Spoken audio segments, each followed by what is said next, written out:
കുളിച്ചൊരുങ്ങി നമ്മൾ പോകുന്നത് വിഷുക്കണി വയ്ക്കാനാണ്. സോ കണിക്കുള്ള സാധനങ്ങളൊക്കെ ആദ്യം തന്നെ നിരത്തി വെച്ചു.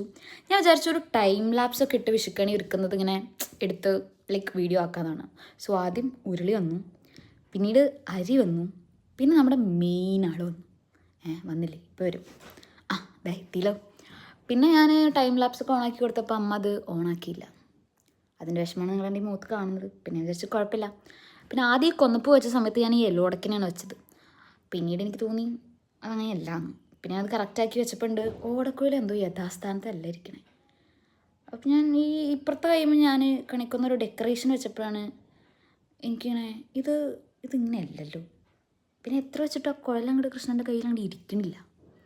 അപ്പം ഞാൻ ഇങ്ങനെ ആലോചിച്ചെടുത്തപ്പോൾ പിന്നെ വിചാരിച്ചു ഓക്കെ, എന്നാൽ പിന്നെ ഓടക്കുഴലും കണിക്കൊന്നയും കൃഷ്ണനൊരു കയ്യിൽ പിടിച്ചോട്ടെ, വിഷുവൊക്കെ അല്ലേ. പിന്നെ വിചാരിച്ചു വലിയ ഡെക്കറേഷനൊന്നും വേണ്ട, താഴെ തന്നെ വെച്ചേക്കാം. പൂ എടുത്ത് താഴെ വെച്ച് ഏതാണ്ടൊക്കെ ഒന്ന് സെറ്റപ്പാക്കി.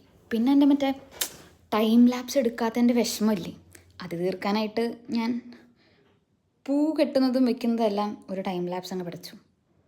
എൻ്റെ ഒരു മനസ്സുഖത്തിനെ ഒരു വിഷമൊന്ന് മാറ്റാൻ. അപ്പം കണ്ണനും ഒരു മാല ഇട്ടു, ബാക്കിലും ജസ്റ്റ് ഡെക്കറേറ്റീവായിട്ട് കുറച്ചിങ്ങനെ മാല വെച്ചു. അങ്ങനെ എൻ്റെ വിഷുക്കണിയുടെ ഫൈനൽ ലുക്ക് റെഡി ആയിരിക്കുകയാണ്. So that's it. Happy Vishu everybody. Okay, bye. Then the first voiceover ആണ്. So tell me your opinion about and that's it. Bye.